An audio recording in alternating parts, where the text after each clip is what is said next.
There are 5 reasons to invest in ongoing learning.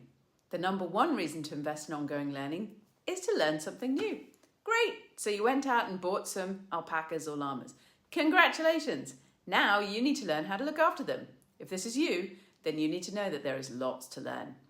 What to look out for, how to monitor your animal's health, how to set up your facilities to work best for both your animals and you, what fencing you need, what their requirements are for water, feed and shelter, what to do about vaccinations, what is important for parasite control, and what to do if there's a problem.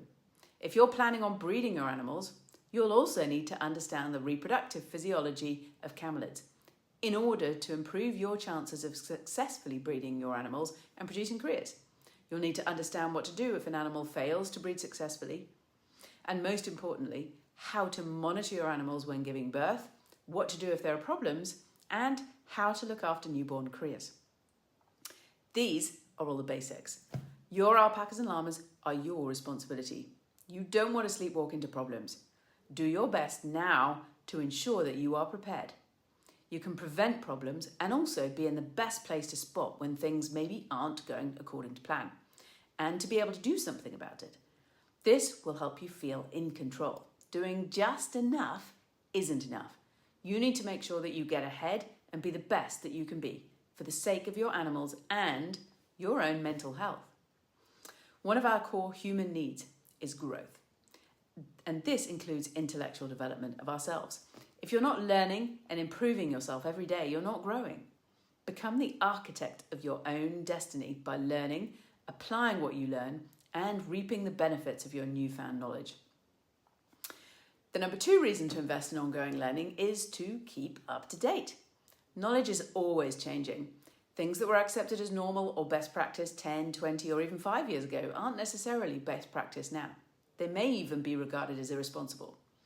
If you're not continually paying attention to what's going on and keeping up to date with your knowledge, you might find yourself doing things badly and even passing on bad practice to others.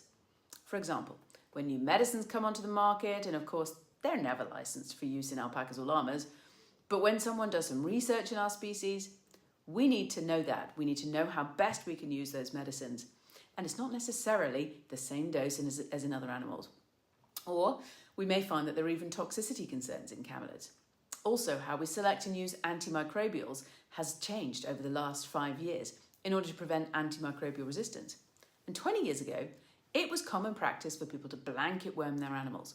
That is, to worm every animal in the herd or in a group with the same wormer once or twice a year.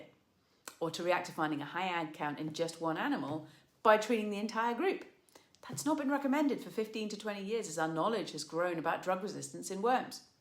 However, I still find many people doing this in complete ignorance, often relying on someone else to come and inject the whole herd with ivermectin or doramectin, which, by the way, won't achieve anything at all because most worms are resistant to these wormers due to this very practice.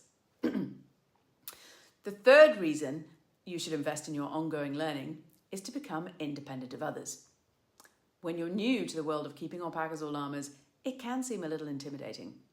Each day brings new challenges, and you see things that make you want to ask questions. You are now responsible for these animals' welfare. You need to learn how to look after them, and you shouldn't be relying on other people to tell you everything you need to do. That includes the breeder.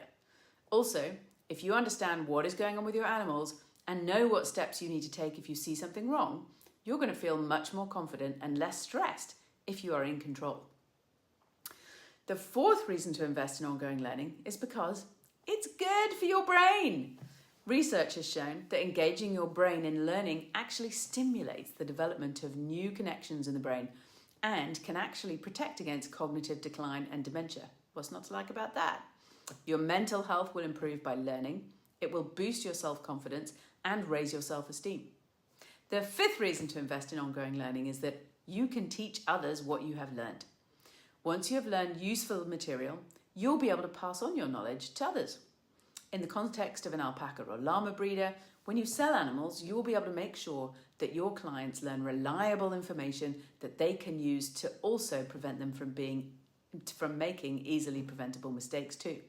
In turn, they'll be grateful for you helping them and become great lifelong customers.